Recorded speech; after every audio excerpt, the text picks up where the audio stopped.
आणि महाविकास आघाडीचा मुख्यमंत्री पदाचा चेहरा कोण याचं उत्तर पवार गेल्या काही केल्या द्यायला तयार नाहीयेत। उद्धव ठाकरे यांची मागणी शरद पवार यांनी पुन्हा एकदा धुडकावून लावली आहे। उद्धव ठाकरे यांनी पहिल्यांदा मुख्यमंत्री पदाचा चेहरा जाहीर करण्याची मागणी एका जाहीर सभेमध्ये केली आणि त्यावेळेस पवार म्हणाले होते की महाविकास आघाडी हाच आमचा चेहरा। त्यानंतर सुद्धा उद्धव ठाकरे यांनी त्यांची मागणी सोडलेली नाहीये आणि आज पवारांनी पुन्हा एकदा महाविकास आघाडीचा मुख्यमंत्री पदाचा चेहरा कोण असं जेव्हा विचारलं त्यावेळेस म्हटलं की निवडणुकीच्या नंतर बघू। पवारांच्या या विधानाचे नेमके काय अर्थ आहेत जाणून घेऊयात एनडीटीव्ही मराठीच्या या स्पेशल रिपोर्टमधून। आमचा महाविकास आघाडीचा चेहरा योग्य वेळेला आम्ही आणू। जब मैं मुख्यमंत्री बना तो मेरे सपने में भी नहीं था मैं कभी मुख्यमंत्री बनूं, ना कभी बनना चाहता था, लेकिन जिम्मेदारी से भागने वाला मैं नहीं हूं। मुख्यमंत्री पदाचा चेहरा कोण? उद्धव ठाकरे होणार का आणखीन कोण होणार? मी आज सगळ्यांसमोर स्वच्छ सांगतो की पृथ्वीराजजी तुम्ही आलात, पवार साहेब तुम्ही आलात, तुम्ही आत्ता तुमच्यापैकी कोणाच्याही मुख्यमंत्री पदाचा जाहीर करा, उद्धव ठाकरेचा त्याला पाठिंबा असेल। मुख्यमंत्री पदाचा चेहरा जाहीर करा। गल्लीपासून दिल्लीपर्यंत उद्धव ठाकरेंची हीच मागणी आहे। मात्र जितक्या वेळा उद्धव ठाकरे ही मागणी करतायत तितक्या वेळा काँग्रेस आणि पवारांची राष्ट्रवादी ही मागणी धुडकावते।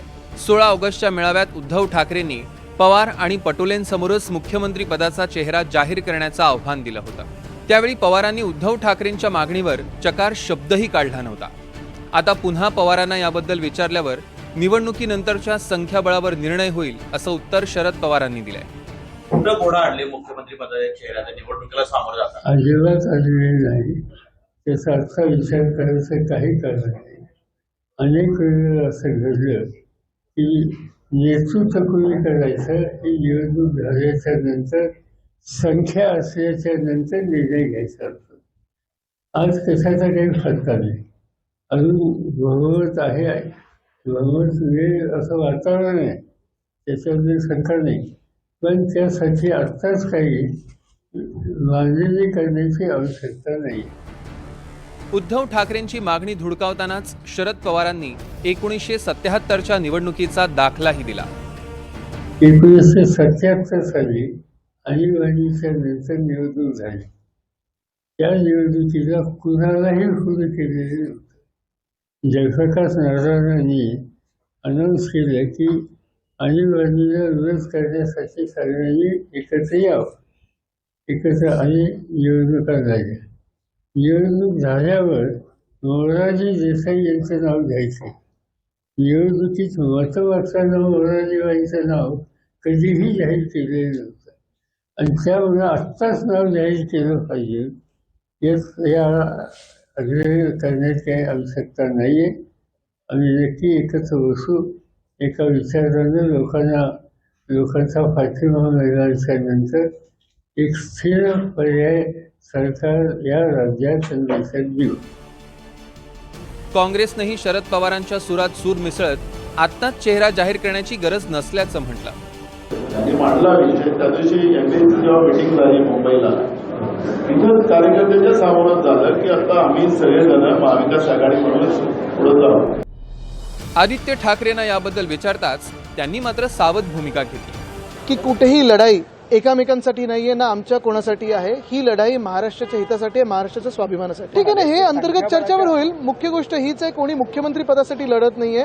आम्हाला सरकार ह्यासाठी बनवायचंय कारण जे महाराष्ट्र द्वेष्टे भाजपा आहे त्यांना हद्दपार करायचं। सीट शेअरिंगच्या वेळी खेचताणी होणार, त्याच्यात असं कोणी वाटून घेऊ नका की काहीतरी तुटतंय, कारण खेचताणी ही झालीच पाहिजे। नाही झाली तर कोणाची ताकद नाहीये।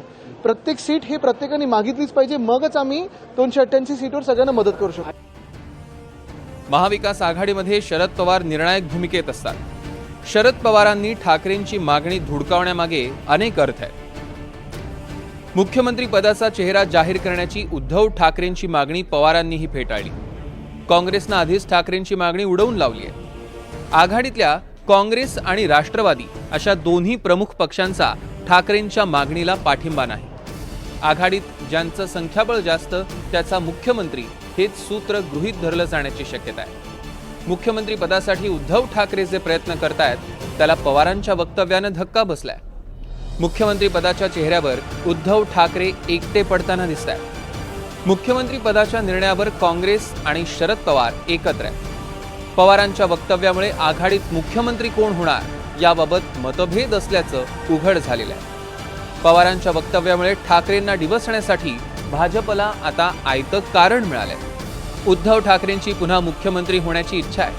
मात्र इतर दोन पक्षांची भूमिका पाहता मुख्यमंत्री पदाचा महाविकास आघाडीचा निर्णय निवडणुकीनंतरच होणार आहे.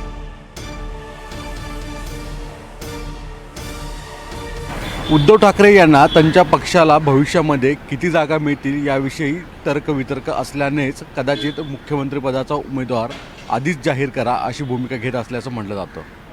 दुसरीकडे मुख्यमंत्रीपदाचा उमेदवार आधीच जाहीर केला तर काँग्रेस आणि शरद पवार राष्ट्रवादीला अधिक अंतर्गत बंडाळीला सामोरं जावं लागेल आणि यामुळे उमेदवार पाडापाडीचाच कार्यक्रम अधिक होईल अशी भीती आहे. यामुळे मुख्यमंत्रीपदाचा उमेदवार कोण यावरनं तुर्तास तरी महाविकास आघाडीत कलह अधिक दिसतोय. व्हिडिओ जर्नलिस्ट संदेश बाईकरसह सागर कुलकर्णी, NDTV मराठी, मुंबई.